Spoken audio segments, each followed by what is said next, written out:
Hey everyone, Ryan here. Just a quick reminder before we start the show that we have a Patreon, patreon.com/leftanchor. If you want to support the show and get access to extra episodes, you can sign up there. If not, that's also fine. But thanks for listening in any case. Let's get started. Welcome back to Left Anchor. I'm Ryan Cooper. And I'm Alexei the Greek, and today we're very excited to have Jeff Dempsey running in the Democratic primary for the PA-175 against the villainous Mary Isaacson, and we'll get into that. So we're super excited to have a individual donor-funded progressive here to talk to us about his campaign, the movement behind it, and how and why everyone should support to win. So welcome, Jeff. Oh, thanks for having me. I really appreciate it. Yeah, it's really good to have you here. We should also note for our audience that this is our first live audience in studio. We're very excited. Can we hear some cheers from the background, the crowd? Yeah, there it is. And of course, Jeff's here in studio with us as well.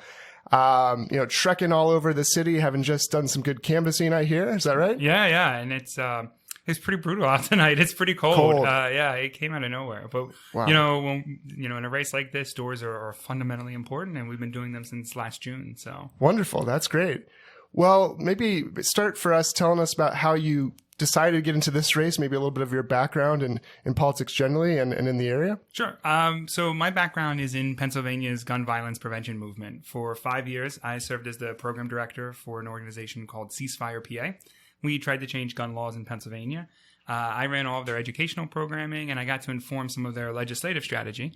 And I even got to work on a bill that passed 2 years ago that took guns away from domestic abusers. That's just the tip of the iceberg of the Commonwealth's gun problem, but it was the first gun control bill to pass out of the legislature in 23 years. Wow. Wow. Yeah, PA's a weird Commonwealth to do this sort of work. Indeed. Yeah. How long is, it's probably as long as you could choose to make it based on all the effort that went into it, but is there a short version of how you were able to do something for the first time in 23 years with respect to that issue? Yeah, I don't want to give too much credit to the other side, but I think it was definitely showing the Republicans who control the legislature that they have a problem within their own district. For years, groups like the NRA, really playing on people they used a lot of coded language to say things like, well, you don't have a gun violence problem here, or that's just an urban problem. And we know what they're heavily insinuating. We know that that's just sort of racist code words. But, generations of legislators and folks hearing this make them think, we don't have homicides where I live, so therefore we don't have a gun problem. And it ignores things like suicides, it ignores domestic violence issues, and ignores intimate partner death. So, I think it was, there were a lot of efforts to try to show legislators from those parts of the Commonwealth, hey, look, you do have a problem in your district. This is going on. You need to address it. It's an interesting combination of racism isn't true, but also racist lives matter too as well. Like we should care about racists killing themselves and killing each other. Well, and I mean, we're talking in this bill specifically, intimate partners, right? So like the partners of racists, right? Absolutely. And Pennsylvania loses about 100 intimate partners a year.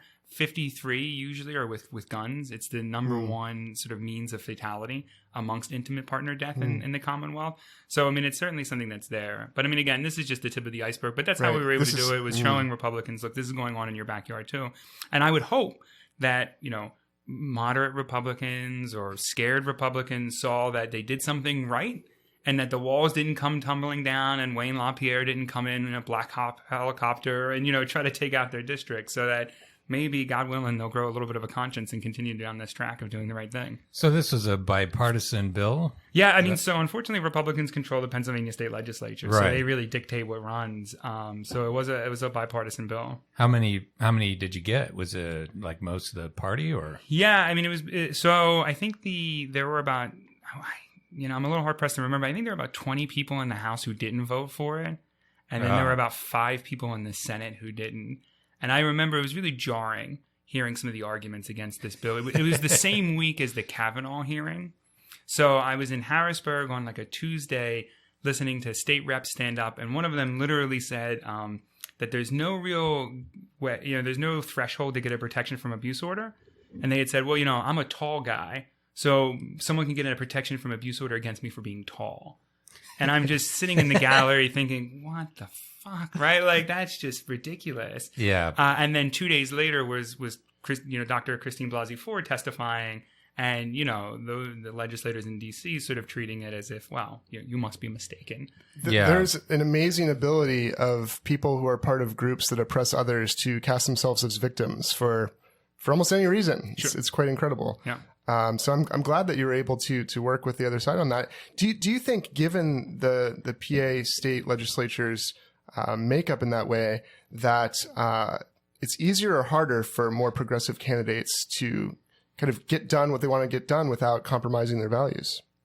I mean, I think it's hard, but I mean, I think that there's always a path to do it, right? So, I mean, there were a lot of rounds of negotiations with this specific bill, and there was a moment where, they wanted, the NRA wanted something that was just a bridge too far for us, that we thought was too dangerous and undermined the whole bill. And as a movement, we were prepared to walk away from it. So, I mean, I think it's having those red lines, knowing, how much you can give on these things and keeping in mind what really matters.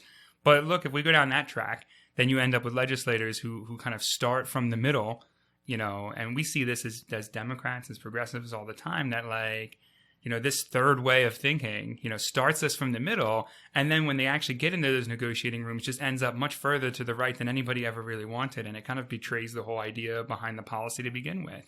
Yeah. And that's not the legislator I want to be. I mean, So you're running for 125? 175. 175? It's close. What's 50 districts? But so tell us a little bit about this district. What it's part of Philly, right? Like, yeah. what's the sort of location? What sort of folks live there? And why do you want to take that seat? Sure. So it's just to kind of go over the makeup of the district. It's all in Philadelphia. It's kind of hugs the 95 corridor. The rough way of thinking about it is it goes from Lehigh to Washington, and then from the water to about 5th. Okay. And that's a little rough because there's some slivers north, some slivers south. It actually has Chinatown in the district, which isn't in those parameters.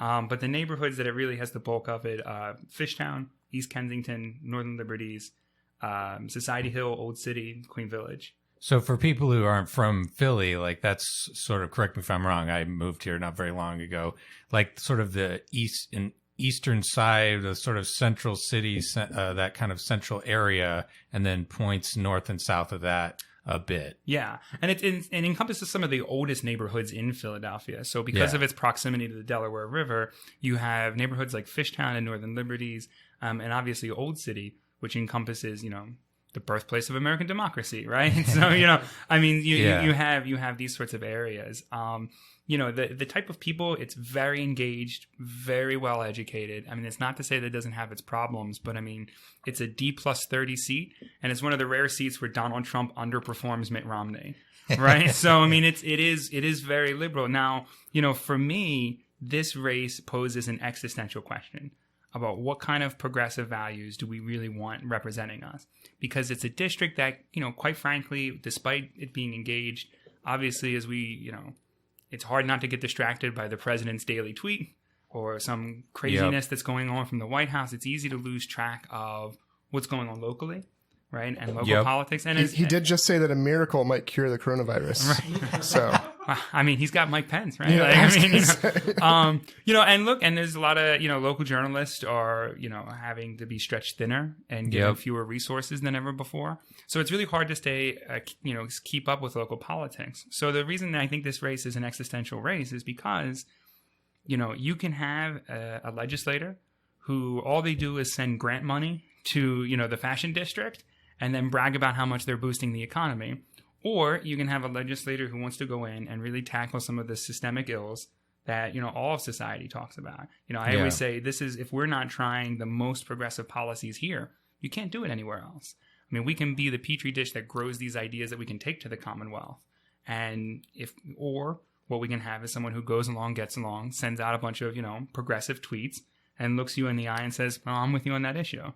And that's not, so that's what I think the difference is. My background's in issue advocacy. I fight for the things I believe in. And I'd like to do that for my friends and neighbors in the 175th. And what's the demographics like? So it's about 63 to 65% white, about 16% Hispanic. And, I think the rest would be sort of I would imagine somewhat of an even split between African Americans and sort of Asian Americans. Yeah. It is a mostly white educated district. So again, we kind of run into this, what kind of legislator do they want, right? Because we can all be good on certain issues. Jeff, what we really want to hear, can you convince the rich to be class traders? Because that's what we need. we need you to convince those rich people that not just for their good, for their kids, for the future, that capitalism is destroying everything. Yeah, I don't know how much convincing it's going to take, in the sense that I think that there's a genuine concern. So I think there's a genuine respect for the size of government, right? I think there's a respect for government as an institution that can play a role to helping people's lives. I think that most folks really want to help individuals in need. They recognize that the economy is not working for a lot of people, that it's leaving a lot of people behind.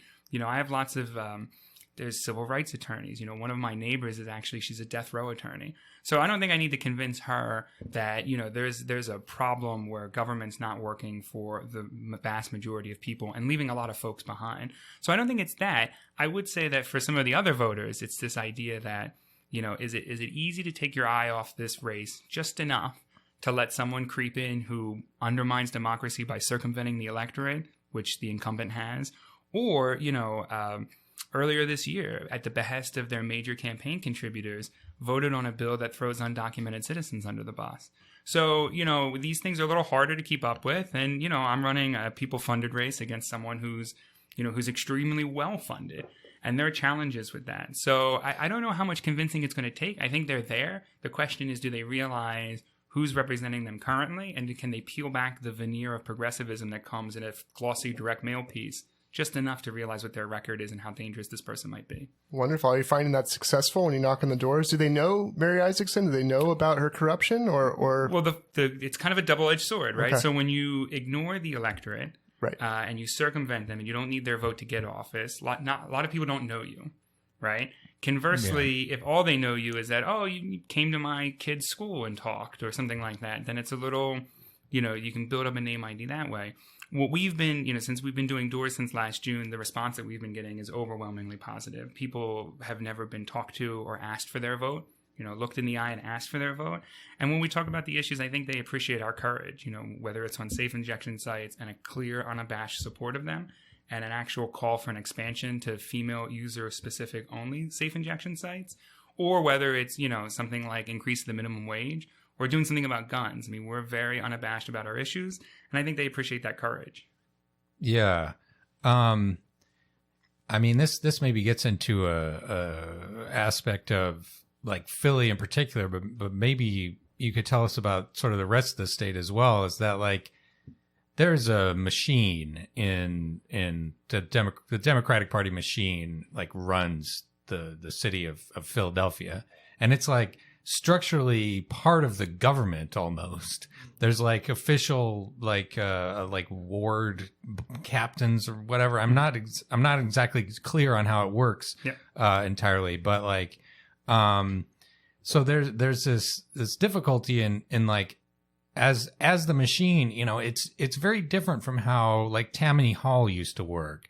Tammany Hall was very corrupt, but like the sort of mechanism of it was, if you're plugged in, you get a job, your cousin gets a job, you get a turkey on Christmas, you get a jigger of whiskey when it's voting day. Like there's a relationship between you and the constituents. And these days, it seems like the machine is much more just about straight up looting, like just taking the money for yourself, like the people that you personally, getting these consulting contracts and so on.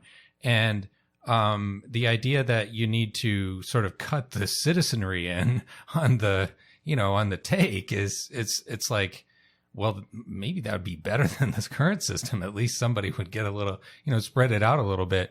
But so are you struggling to get over that, the sort of hump between, it's like, we're Democrats in this very progressive party. The incumbent's a Democrat, therefore they must hold these values, and just sort of, being like, no, that's not how it works. You got to look at like the sort of behind the scenes maneuvering and so on. Well, so I think a couple of things. The political machine is really, there's only a couple like industrial Eastern Seaboard cities that really have this kind of structure still in place, right? So like Chicago, Boston to a lesser extent, Philadelphia, New York, yeah. So, I guess what I would say is this. What we've seen over the years is that the Democratic City Committee, that's the machine's formal name, right? Democratic City Committee, in my opinion, with the exception of a few wards, and there are a few, but they are the minority, it's much more about deference and homage to itself as an institution than to any sort of ideology. So it doesn't really matter how progressive you may be, or you're the way that we want you to be on policy. It's really just about, do you pay into it? Now, there are some elections in Philadelphia where the machine can really make a huge impact. So city council elections, right, where there's tons of candidates, low information. You may not know all of the 35 candidates who run for council at large. Who the hell are these people? Yeah. And the machine can step in and say, hey, look, my this ward leader has committee people who can be at all the polls, and they'll do it. And then those ward leaders usually just shake candidates down for money. It's just a shakedown, right? It's like, give me some money and we'll put you on the ballot, and these people are going to support you. And maybe you don't actually make it onto the ballot anyway. And by ballot, I mean the little paper that obnoxious people hand you outside the polls, right? So the state level races can be different. Yeah. Right? You have people who are a little bit more engaged. They're reading about who their state senator might be, their state representative. They're making their own decision. And it doesn't really matter what the ward leaders do. Here's what's interesting about the 175th. The previous state representative was ill, and he ran for re-election in the primary knowing he didn't want to complete his term. And what happens is he wins in the primary handedly, then he goes into the summer, and 2 days before the deadline removes his name from the ballot. And when that happens, this is what homage into the machine gets you. This now sets up a mechanism where those ward leaders, who I might add are not democratically elected by anyone, right? They actually get to pick the replacement on the ballot.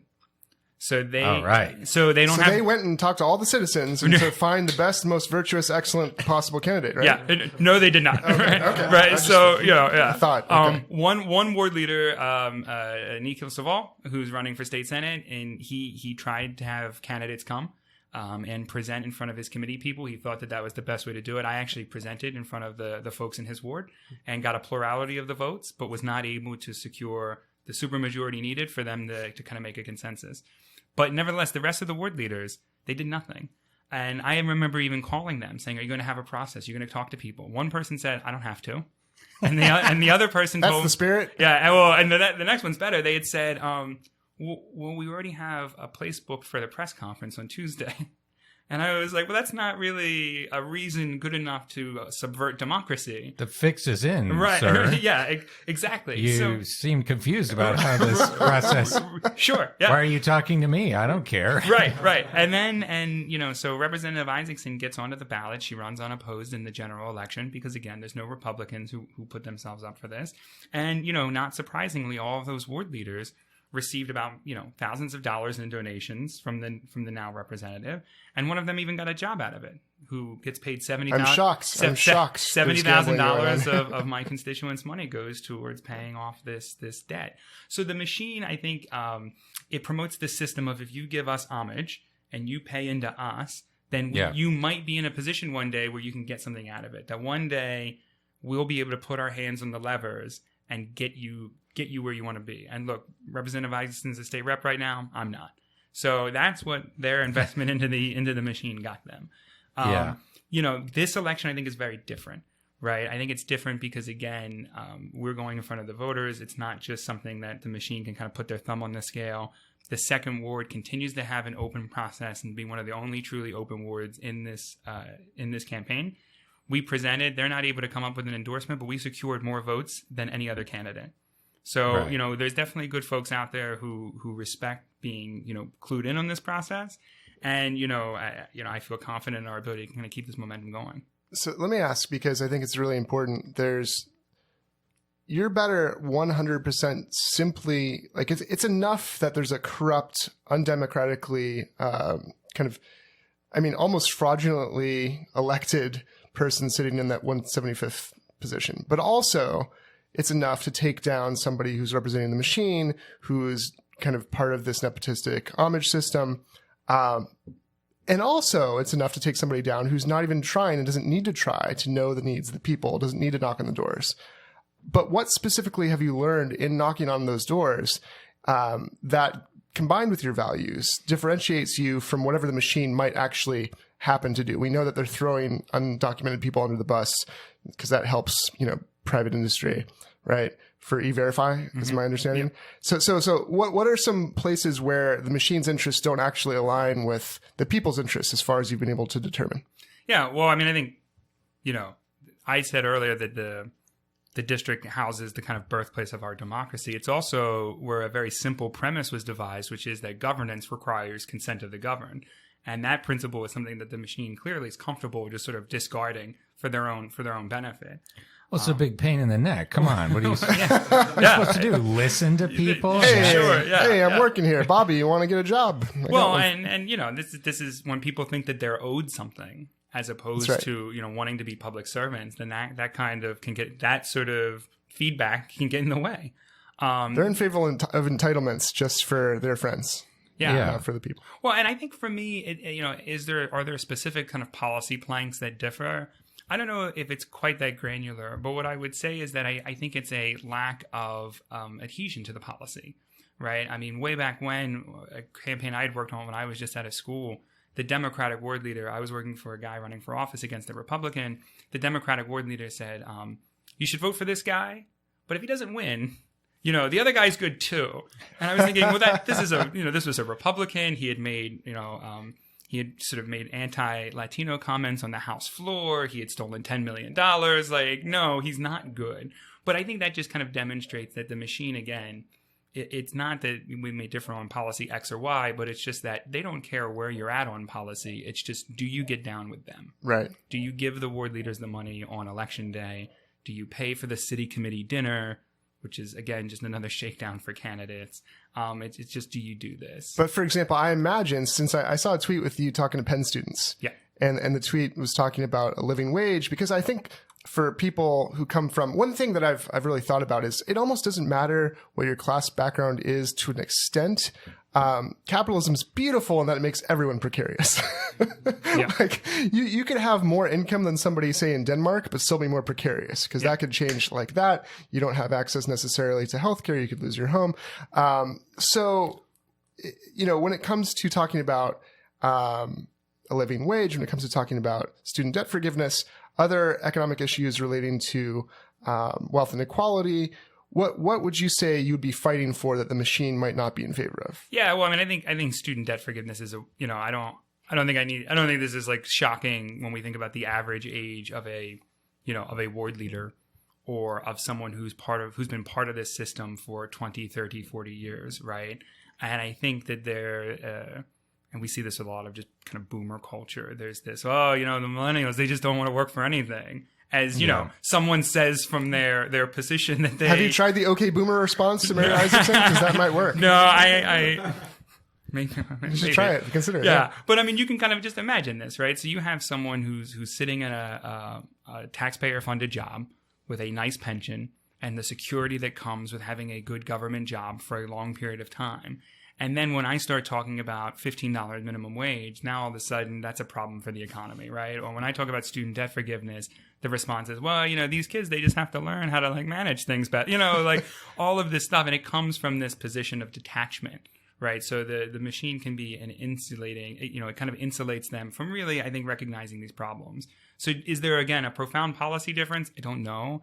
Do I think that there is a detachment that comes from, I've paid homage into this thing, it's taken care of me? When I was their age, I worked really hard to get that nepotistic inside track. Right, yeah, exactly. And and then it's kids not working hard enough, or it's their own damn fault the college is too expensive, or no one told them to be social work mate. You kind of hear this from ward leaders and committee people and stuff. So I think I don't know if it's, I believe in X, they believe in Y. I think it's a detachment from it. And I also think that, again, it's always the machine's, line that comes first. Yeah. So maybe you can tell us a little bit about the state of kind of Pennsylvania legislative politics in general. Shitty. Yeah. It's not good, folks. It's not good. But so it's like a kind of a swingy, sometimes red tilting, sometimes blue tilting state.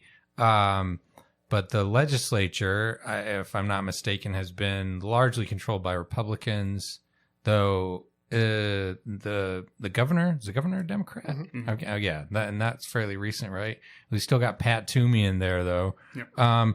But like, what is the sort of state of play of the parties in sort of contesting control of the legislature? Like I've heard people say before that if you're a Democrat, in some senses the state house can be kind of a dead end because you kind of can't do much, and that it's better to try to like jump up to city council in Philly or something like that because you could actually affect something.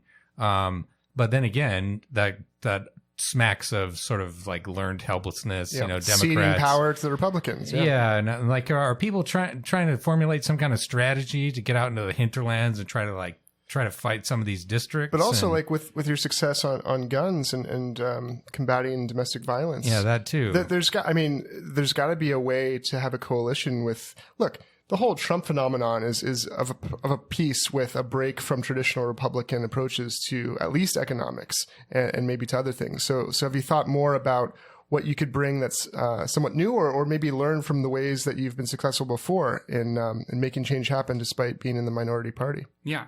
Well, let me just kind of talk to the first part of that. Sure. I think with regards to the state of play, some notable changes that could really shift the kind of paradigm in the next couple of years.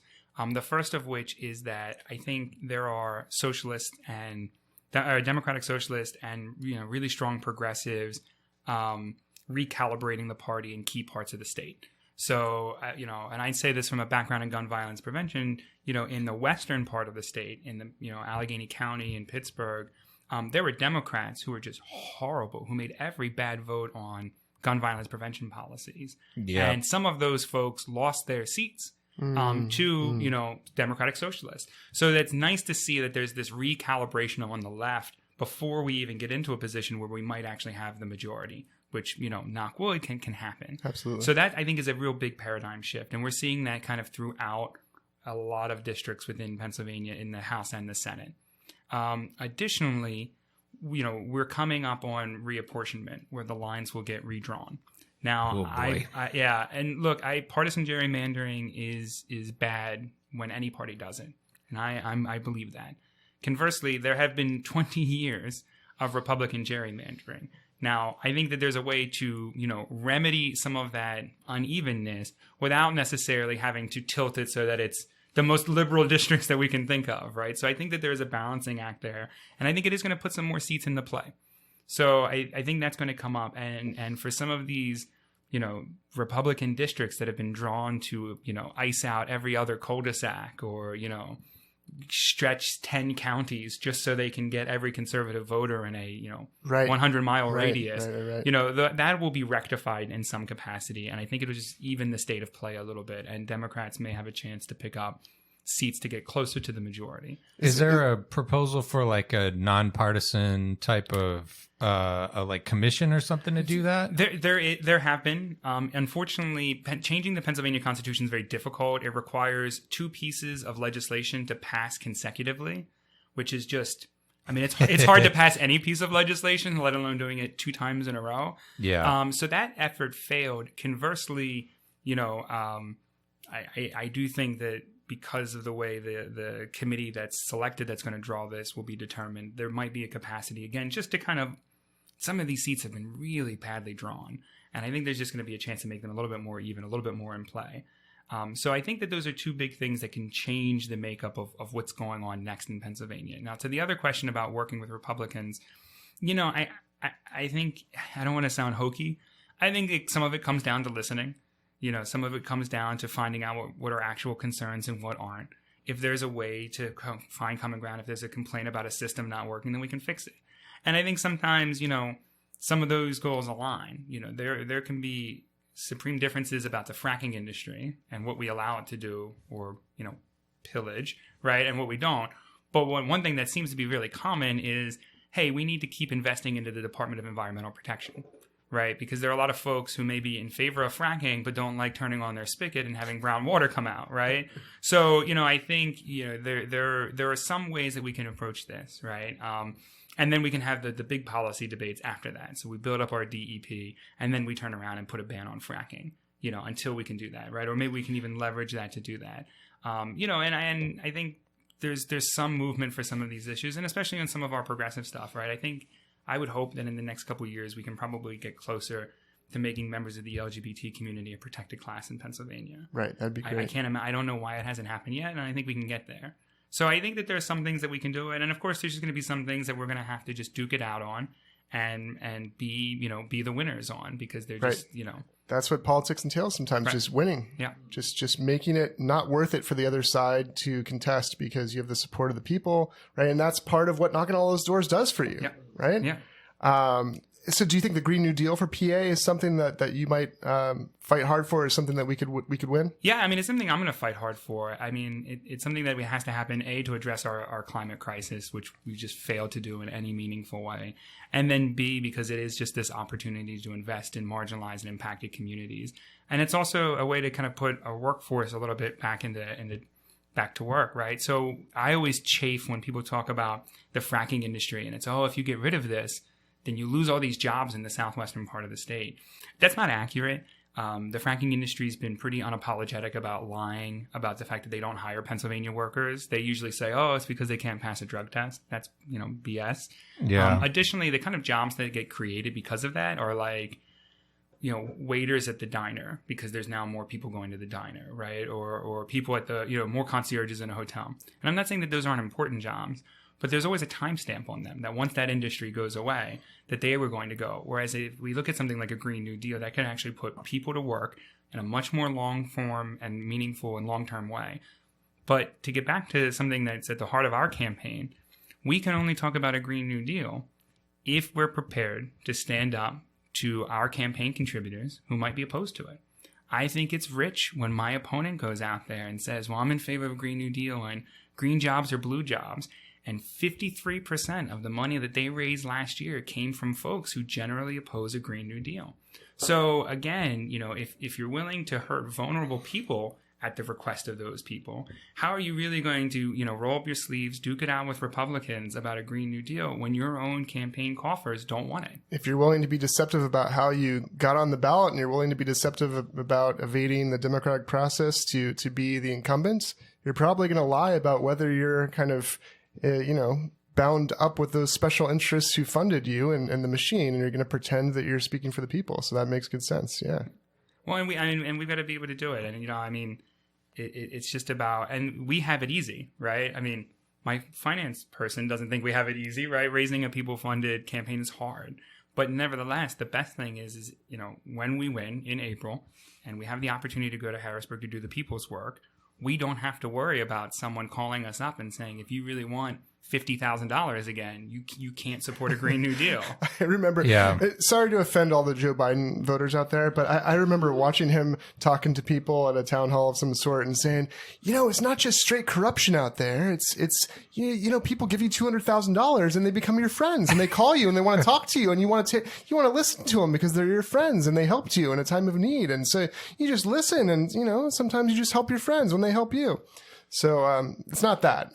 It's not what you're going to be doing. Yeah. Yeah. And I mean, another attitude, speaking of like Tammany Hall, is a sort of lost tradition in American history is the idea that you should just shank your campaign contributors. Like, I think it was Henry Clay Frick said about Theodore Roosevelt. Like, we bought him and the son of a bitch didn't stay bought. Yeah.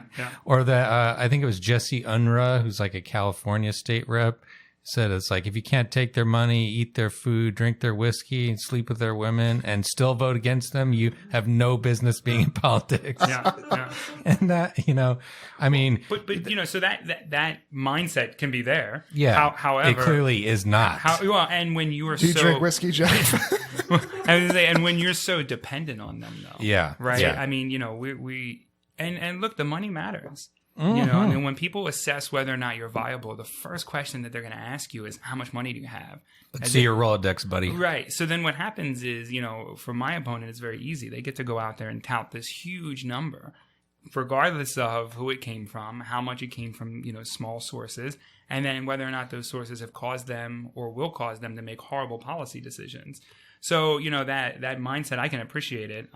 I just probably, you know, I always think of there's a version of that in The West Wing, right? Where you know, the Alan Alda character says, if you can't, you know, drink their booze and eat their food and vote against them, then you need to get out of this business. Yeah. But that becomes a lot harder to do. And I think we have to be honest about how difficult that is for the metal that's required to do that. Donate. We're going to give the link to donate to Jeff, and there's going to be a good event we're going to promote so you can help the people-funded campaign. It doesn't happen now for whatever reason. It clearly is not the case. Well, I think it doesn't happen because there's always a promise for more. Yeah. Right? Yeah. You know, because then it's like, well, if I do this, then I'm never going to get this money again. And that's what scares, I think, the electeds from making that kind of courageous decision. Yeah, well, yeah, I mean, I think it's, you know, the whole system, I would say, it seems to breed up a class of people who are just sort of just dish rags, you know, who kind of go along to get along. Like you need some very serious strength of character to make that kind of decision. Ryan, I believe you wrote "limp dish rag" Democrats is the phrase. Yeah. You know, it's like that you want. Say we like about Teddy Roosevelt. He was a terrible person, I think, in general, but he was very vigorous. You know, he wouldn't take shit from people, and that you just, you know, Rahm Emanuel. Can you imagine him making that kind of? He was just like covering up this timid, squalling little infant with a, you know, coating of swear words and a missing finger from a and the thing machine. Is, when you're not bought by others, you can negotiate with some integrity and actually with leverage, because they can't just go behind your back and say, hey, your guy's not doing what we paid him to do. Or your opponents know that you're speaking for the people, and you must be negotiating from a place of actual representative interest. So they can't so easily outmaneuver you, right? Because they know that, well, you know what? The machine backing you is not going to want that once I talk to them. Right. Yeah. I mean, and you know, the good thing for us is that, because we're people funded, we've got to work a lot harder. You know, we've got to be out there every night, knocking doors 7 days a week, whether it's, you know, raining or cold or windy. But that's a better process anyway, because it goes right to the voter. It goes right to the people who we're trying to, you know, represent in this position. So, you know, having this, it makes us work harder, but I think it also makes us a little bit better as a result. What have you learned in knocking that? So for the national level, I think the number one thing you hear, whatever the campaign is, we want to beat Trump. So we're going to vote for you. Tell us how you're going to beat Trump. Is there something that that you hear, because it's a different kind of thing when you're running for the state Senate? So what are you hearing that people really want more than anything? There's probably a lot of interest being served, a lot of policies people care about. But is there something common or that you hear a lot that is kind of unifying the people in your district and what they want you to do for them? Yeah, I think the two things I hear, you know, one's kind of very abstract and the other one's very technical. The abstract is that they want someone who aligns their values. You know, these are people who are very, you know, they're very proud to talk about wanting to protect others. You know, I can't tell you the number of houses that have and, you know, I don't know what you may think. Signs, these signs that say, like, you know, no person's illegal, or, you know, we protect undocumented citizens. Right. We stand with the following communities. So, I mean, there's You didn't know what we would think of that? What did you think? No. Yeah. It's permissible in certain locations. Well, and yeah, I mean, but, you know. They're called the suburbs. No, I'm just kidding. Yeah. Yeah. I won't say anything. Joking. No, I won't make any jokes. They get me in trouble. You know, but so there's a desire to see their values there. And, you know, we talked about, do they push back when I talk about, you know, the real economy or giving people an actual chance, or trying to, like, you know, take on some of these systemic issues? No, I don't get pushback, because I think there's a genuine desire to want to do that sort of good policy work, that good work. So that's the abstract. The more finite thing is, and this is certainly more expressed in some parts of my district than others, but they want to know that there's someone who's going to go there and do the work, you know, who can maneuver in those halls. And when I talk about my experiences on the state level, you know, I have a decade of experience working in or around Harrisburg. talk about my background in gun violence prevention, specifically trying to change gun laws, not trying to just, virtue signal, but really trying to change legislation. People, I think, really appreciate that quality. So I think, there's some folks who just want to make sure that their values are being met. And, I would argue that they currently aren't.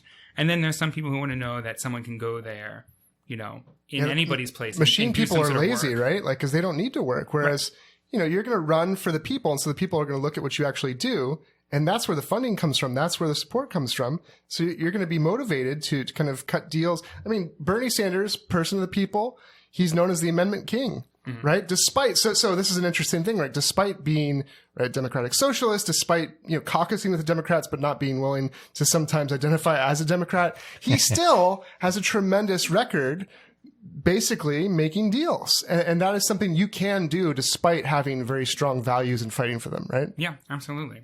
And I think, some of my experience lends into that. And I think that's why people are sort of excited, especially, the areas that are a little bit more concerned about that. And we do really well in those areas. And we can kind of tell that, they appreciate that quality. I don't know. This is all a little bit disturbing to me. I mean, it sounds like you're in the pocket of big people. Yeah. Yes. They don't pay well. No. No. But we are. And look, that's what it has to be about, right? I mean, I don't mean to Jeff, sound. when did you become a good guy? This is concerning. I don't think Representative Isaacson would think that about me, right? It's in her interest not to think that. The machine doesn't like being called out. Does the machine think? Yeah. Wow. They attack. I Like a protoplasm, like an amoeba. Well, that just kind of instinctively. Yeah.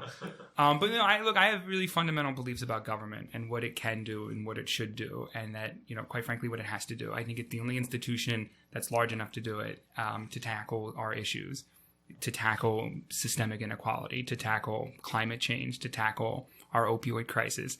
So I have this fundamental belief it helps drive what I think government needs to do. And I've seen when it fails people who can't afford their student loans, when it fails people by cutting, social programs, there's a social safety net, when people really struggle.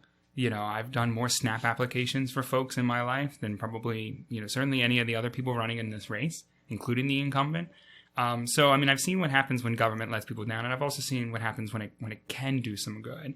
The base root of the word wealth is, good. It means good. So the Commonwealth literally translates to the common good. And that's what its politic has to be about. The common good. How can we pursue policies that are in that interest and not based off of what we're owed or what we think is best for us or our machine or our organization. It has to be about that public good.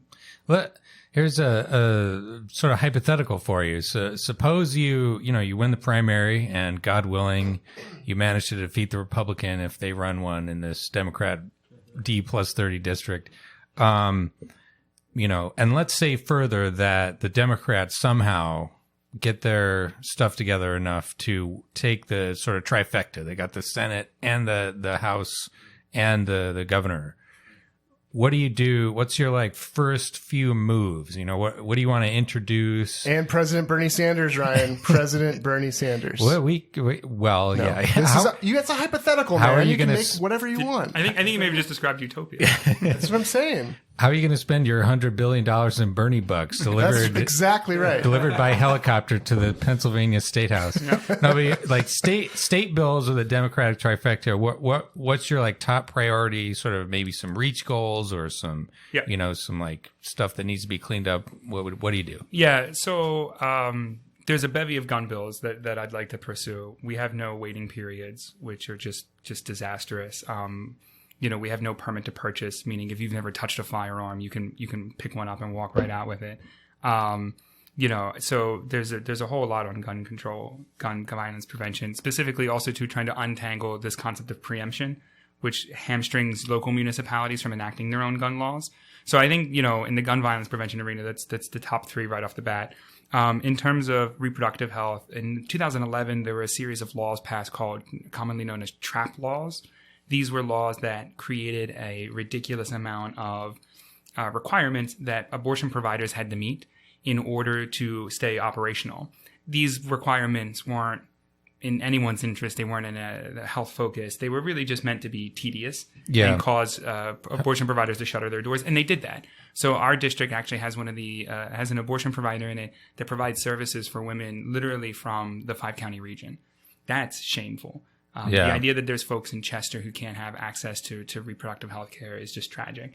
So I'd like to repeal those trap laws. I'd like to, introduce a Green New Deal. But I think we've got to start by bringing I think New York did it in an interesting way, where before they even started writing the language, they brought in environmental justice groups and social justice groups to help kind of craft this language. And I think that's a good way to go about it. So I think we need to empanel those folks first and then start working on, building up a Green New Deal for Pennsylvania. And then, additionally, in terms of the LGBT community, Pennsylvania is still, like I said, members of the LGBT community are not a protected class. Moreover, Pennsylvania is one of the only states in the U.S. that has no laws on the books banning gay conversion camps. I'd actually like to criminalize those because I view them as a form of child abuse. Also, I think that they'd have a better trajectory in the legislature if they ran through a judiciary committee versus a health committee, but that's sort of really in the weeds. And then I think the final thing, that I'd really like to sort of tackle, we have to get our economy working for everyday people. There is a real economy out there, and that means increasing the minimum wage. It means working on some sort of housing guarantee. Philadelphia has over 1,000 unsheltered and unhoused citizens, and we have to institute policies to get people, just some of the basics in terms of a roof over their head, but also a livable wage. And then of course, as someone who's still paying off her college loans, it'd be nice to try to rein in some college loans and, give students an actual chance once they get out of university and into the workforce to be able to live. And do you feel like there's more energy now behind pushing for those really obvious things that people deserve to have basic necessities met, shelter, forgiveness of just debilitating debt, all these things you're speaking of, despite, what we've talked about in terms of the Republicans in power, it seems to be there's a movement going on that, for the Democratic Socialists, Bernie Sanders is capturing people who used to identify as Republican or traditionally thought, the economy was just working, according to how the status quo said it would work. But it's not, the existential crisis of climate change. It seems like maybe this is a time where you can really push for these kinds of things. Are the kind of conversations you're looking forward to having with people that hopefully you'll be making legislation with, that you kind of pull them over to a place maybe they've never been before? Yeah, we definitely do that with guns, right? Because I think for so often it's like, I'm in favor of background checks. And that's great.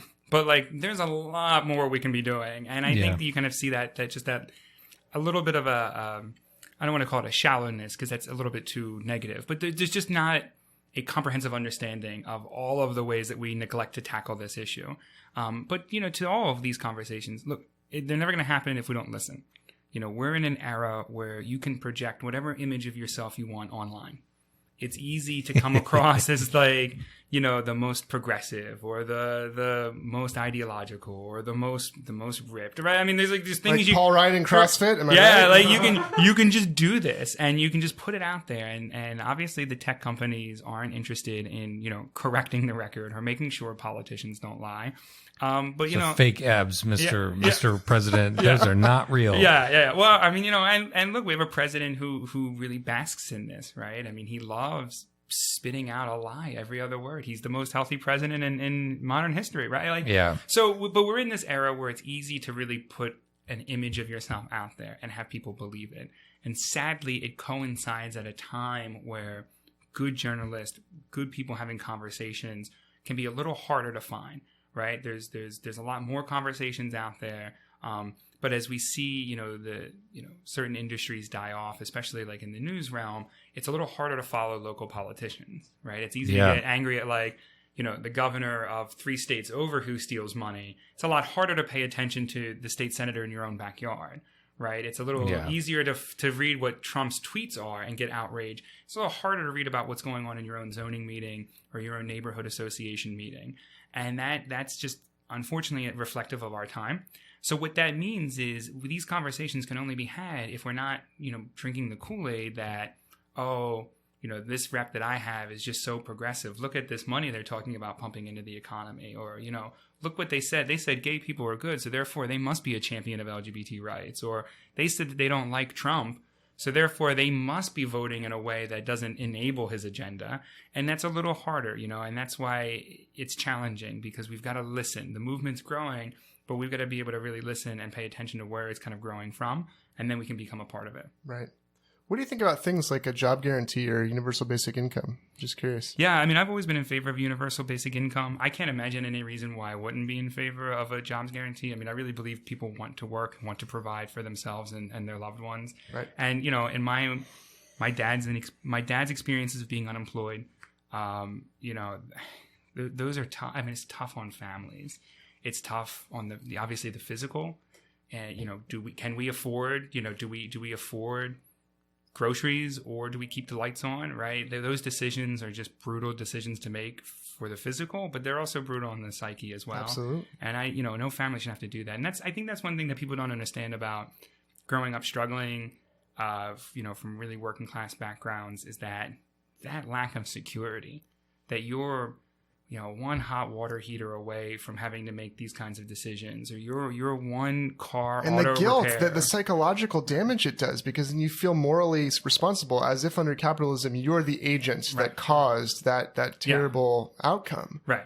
Well, that's sort of the added. I mean, that's the added insult to injury, right? Because you still have to make this survival-based decision. Look, and we then talked on top about of it, guns your and fault. suicides, things like that. I mean, don't you think it would reduce the number of violent incidents, whether it's murder or assault, if we could have not just mental health care provided, but people not having the precarity, if they had universal basic income or guaranteed homes as part of maybe a Green New Deal? These are things that don't just address economic issues, but really issues that help solidify not only one's own mental health and well-being, but the social relations in the family and the community. These are all connected. Yeah, I mean, you see suicide rates go up as unemployment goes up. And I mean, that's not a coincidence, right? I mean, those aren't two mutually exclusive things. I mean, they're absolutely intertwined. And I think, I would be in favor of, universal basic income and a jobs guarantee. Even the racists in the suburbs deserve those things.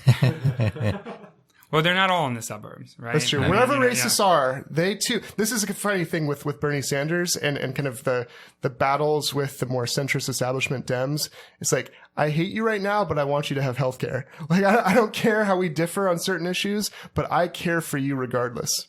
Yeah, we're all in the same boat, healthcare wise. You think about pandemic. Even the racists got to be able to go to the doctor and get their vaccine or their test or whatever. By the way, was everyone in this room not pissed when Nancy Pelosi is, well, if we come up with a vaccine for the coronavirus, it should be affordable. Right. Yeah. It's like, motherfucker, if you can't provide a free vaccine for a global pandemic, the fuck this point is no. is there of having you? You're being very unfair. This is erasing the history of how they got rid of smallpox, which is when they went around Somalia and made everybody pay a nickel to get their smallpox vaccine before the WHO workers could inject them with it. Anyway, we're getting a little off track here. But maybe Jeff, any questions you wish we'd had asked here before we sort of wrap things up here? Things you wanted to mention? Yeah, no, I mean, I really appreciate this opportunity, and I think the conversation that you guys are having is important. I know you guys are political philosophers. Not me. Yeah, I'm a political dullard. Well, you talk about housing. He's written a great policy paper on housing. Really? Yeah. Why don't you talk about it a little bit, Ryan? So this could be an social housing. I wrote a paper for the People's Policy Project with Peter Gowan, who actually wrote more of it than me. So I'm not the primary Ryan, author there. we're not on the right here. We're not measuring and competing in every fucking thing. Just talk about I'm just your saying damn paper. he knows what he's talking about more than me on this. But at any rate, the idea is, this is probably less necessary in a place like Philly, but you could still do it. But especially in, say, New York City, San Francisco, DC, you basically have the state, even municipalities step in with, to address housing shortages directly with state-owned housing units that are made sort of mixed income, self-financing, self-supporting through that mixed income nature. So it's not like public housing where everyone has to be poor, public housing in the American sense, but social housing like in the Karl Marx Hof in Vienna,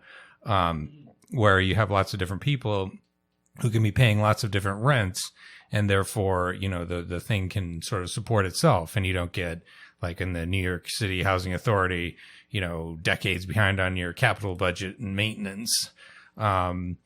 And that's something that would require federal reforms to even be able to do that. On the state level, you wouldn't have to. Well, I mean, you could maybe set up an entirely alternative system, but there are like a lot of obstacles. You don't need to get into that, but I'm sure that's something that given a favorable federal climate, the Pennsylvania could jump in and try to take advantage of that. And it doesn't strike me as something Republicans would immediately try to fight you on. Oh, they would absolutely go ape shit. I know. Yeah. Oh. But worth fighting for, though. Yeah. Well, and I think you need. I mean, as someone who's running for office and appreciates this platform, I would encourage you to have more candidates on. Absolutely. Yeah. That's it's not a question that you didn't ask, but I think it's something that I'm really honored to get to do this, and I think that you're in good company with Heidi Sloan so far. Yeah. Good company. So I mean, I think you could bring some more folks on. Absolutely. Other ideas. So plugs. You got some stuff. You got a great fundraising event that's also entertaining coming up very shortly for the locals that are listening. Website. That was good. That was true. Yeah. Website, donation, concert. Yeah, tell us all about it. Yeah, sure. So the website is, this is amazing. The website is jeffforphilly.com. That's JEFFFORPHILLY.com. Yeah. You can see where we're at on some of the issues. You can also make a contribution if you have the capacity to do so. Additionally, we are having a benefit concert, Rage Against the Donald. It's at the Fire Bar at 4th and Girard. It's $10 to enter. Some of the, we're going to have the band Upholstery there, along with a bunch of others. You can probably see flyers all throughout the Fishtown area. And look, we're a grassroots campaign, which means, I may have already shot myself in the foot, but we're always looking for people to help us canvass and do doors. Absolutely. Unfortunately, we are relentless in doing them. So I may have shot myself in the foot by telling about how much of them we do. If you help out with Jeff's campaign, Ryan and I will have a beer with you. There you go. And I'm going to go to the event. I'm going to go to the fundraising event. Ryan, you want to go? Sure. Yeah. Okay, we're going to be there so you can get talk to us, shoot the shit. Yeah, it'll be a lot of fun. Yeah, I mean, we may have to discuss whether that would turn more people off than it would bring on. But come see some Pico celebrities in the 10th rate podcast universe. Yeah, and look, the election's on April 28th, and the most important thing that we can all do is just brush up and know who your candidates are, and make sure you go out and vote. Yeah, Jeff is a wonderful guy. I can tell. More than Bush can see into the soul of Putin, I can see into Jeff's soul. He's a great guy, but more than that, he's fighting for all of you. So help support him. These local races are just as important as the national race. So relative to your ability to influence the outcome. Help fight the machine. Rage against the machine, as it were. And the Donald. And the Donald. Yeah. Cool. We'll post links to all that stuff in the description. Thanks for joining us. You're always welcome on, especially once you win and tell us about all the good fights you're fighting, and we can put pressure on those assholes on the other side. You get to be the people that hold me accountable. That's it. Yeah. That's us. We'll do it too. We'll do a call-in line. Absolutely. Absolutely. Cool. Thanks again, Jeff. Thanks, guys. Cool. Thanks for listening, everybody. See you next time.